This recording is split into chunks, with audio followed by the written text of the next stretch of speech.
Hey guys, Dan Grafe here, and today I want to talk to you about 12 habits that I've focused on building over the past couple of years to help me launch my Amazon FBA business, this YouTube channel, and just generally become a healthier and more confident person as well. This channel is really focused on ways to save and make more money, and I think the mindset aspect behind that is really important, which is why I wanted to discuss this with you today. So if that sounds like something you're interested in, then don't forget to like the video and also subscribe and hit the bell notification icon so that you get notified of future videos. So the first point I want to discuss is making dead time productive. Now these days, if you ask almost anyone, I'm sure they will tell you that they're busy a lot of the time. But in reality, we all have tasks and activities throughout the day which come with a certain amount of dead time. That's things like walking to work, cooking, or cleaning. And if you imagine that between those activities you're spending an hour of your day essentially unproductive, then over the course of the year that's going to add up to 365 unproductive hours. Now if I look through some of the business and finance books in my Audible library, we can see that the average book length is maybe around 15 hours. So if you were to use that time to listen to these books, you could go through about 24 a year or about 2 a month.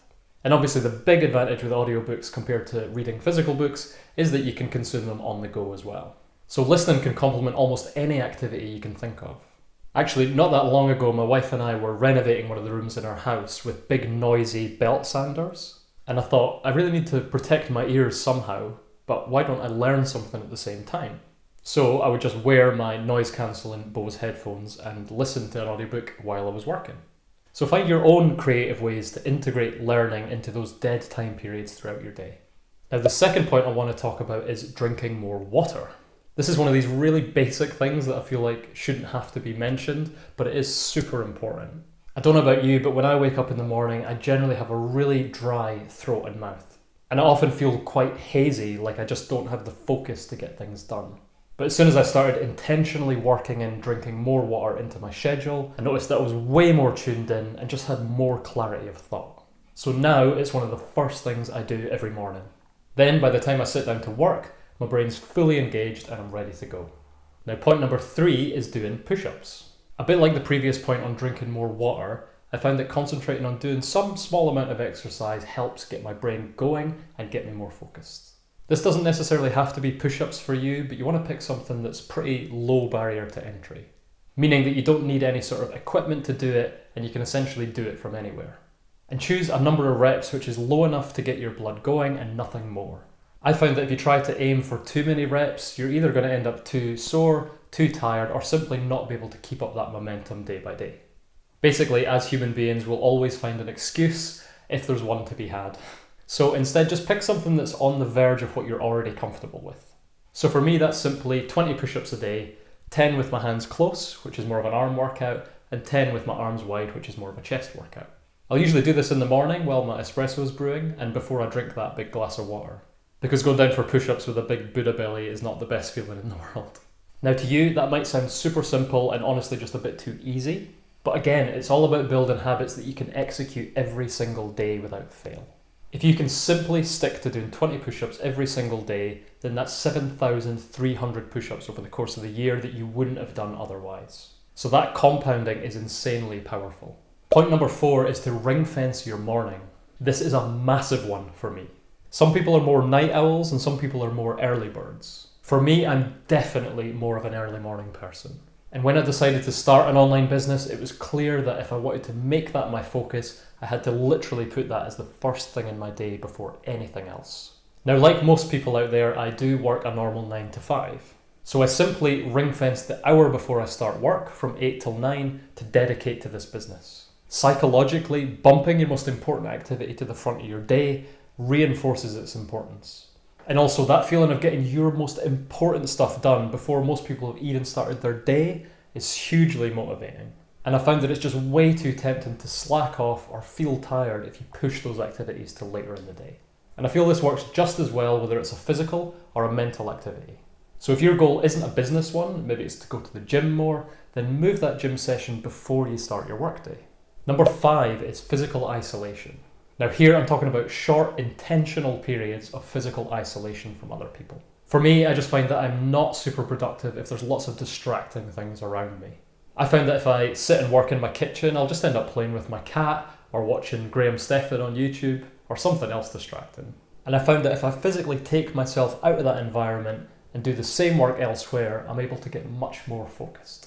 And honestly, it doesn't even have to be a particularly quiet place. If there's one product that I've bought in the last few years that has been genuinely life-changing, it's been noise-cancelling headphones.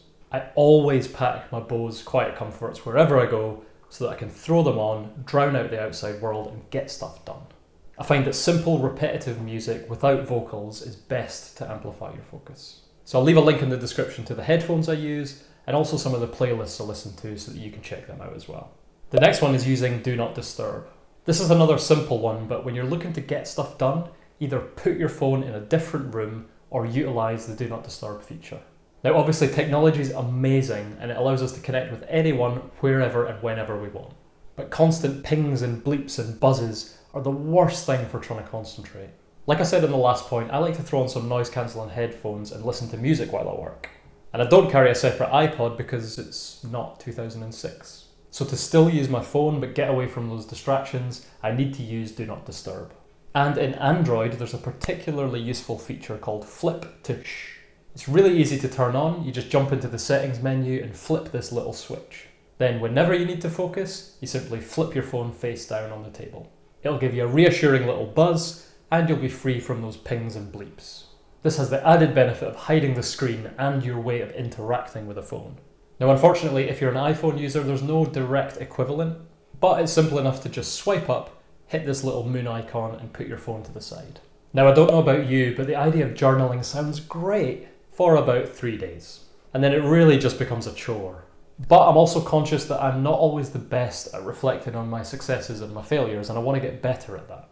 So what's the solution? Well, something that's been working really well for me is called the 1 line a day journal. And yeah, the name kind of sums it up. Instead of sitting down and being expected to write an intimidatingly long page of stuff, it only gives you enough space to jot down a single memory or idea, which, much like doing those 20 push-ups every day, is much easier to commit to on an ongoing basis. It goes from January to December, but lets you fill in your own years. The idea being that you can fill up 5 years worth of memories in one book. I've got some business successes in there, some funny stories, some to-dos for the next day. It's something I find really helps me reflect on both successes and failures. And also, in a few years' time, it's just going to be something really cool to look back on. I'll leave a link in the description so that you can check it out yourself if you think it would be useful for you too. Number 8 is calendar blocking. Now, if you've ever had to write an essay, meet a deadline, or you just had to get that product research or accounting done, then maybe like me, you'll have sat down and started work right away. But maybe you find out partway through the task that it's much trickier than you thought. You end up hitting a few stumbling blocks along the way. Or you're just being too much of a perfectionist and you're getting a bit of analysis paralysis. Before you know it, hours have gone by and you really haven't got anything done. Trust me, I've been there many a time. And loads of other people have too, so much so that it's been given an official name. And that is Parkinson's Law, which states that work will always expand to fill the available time you've assigned it. So what can we do about this? Well, one great option I've found, which sounds kind of obvious really, is to block out periods of time in your calendar in, say, Gmail, and give yourself a little less time than you actually think is reasonable. Then really stick to that timeline. You can even set a countdown timer so that it's visible while you work. And I think that you'll be pleasantly surprised at the amount you're able to achieve in a time period shorter than you thought possible. Number 9 is to remove clutter on your screen. This is another really simple and quick way to increase your focus. If you're on a Mac, you can hit the little green full screen icon on the top left. Then go to View and deselect Always Show Toolbar in full screen. It's so much cleaner and less distracting to focus on a big, full screen view of the task at hand. And also think about closing any other apps that distract you. Anything like email or social media that sends push notifications to your Mac while you work. There is also a Do Not Disturb mode that you can activate by 2 fingers swiping the right hand side of your trackpad. Just toggle on the half moon symbol. Or, even better, if you can get away with not using the internet at all for the task at hand, for example writing a script for a YouTube video, then you can try disconnecting from the Wi-Fi altogether. No possible distractions from cat videos. Unless of course you have them saved on disk. Number 10 is to adopt a producer mindset. Starting a business and having the confidence to keep investing in that business over a long period is as much about your mindset as it is about the activities you physically do. I was always fairly good with money. I would budget and constantly be on the lookout for good deals. But during that time, I was always viewing the world through the lens of being a consumer. Oh, how much does that cost? Oh, shiny gadget. And there are two main problems with this. First of all, it's super defensive. And second, it's pretty selfish. It's all focused on saving, reducing the amount you spend, and squeezing the most possible out of every penny. Which, don't get me wrong, is great. But looking back, I do recognise that it is a really limited way of looking at the world.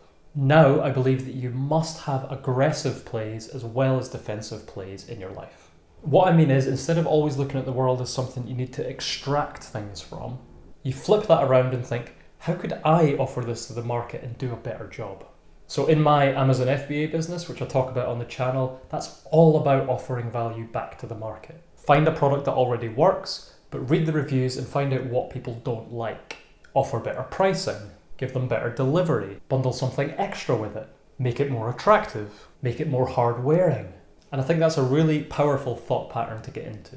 Start thinking about ways that you can create value for others rather than consume it yourself. And I've run out of fingers, but number 11 is intermittent fasting. If you've ever found yourself sluggish in the morning, then this one could be for you.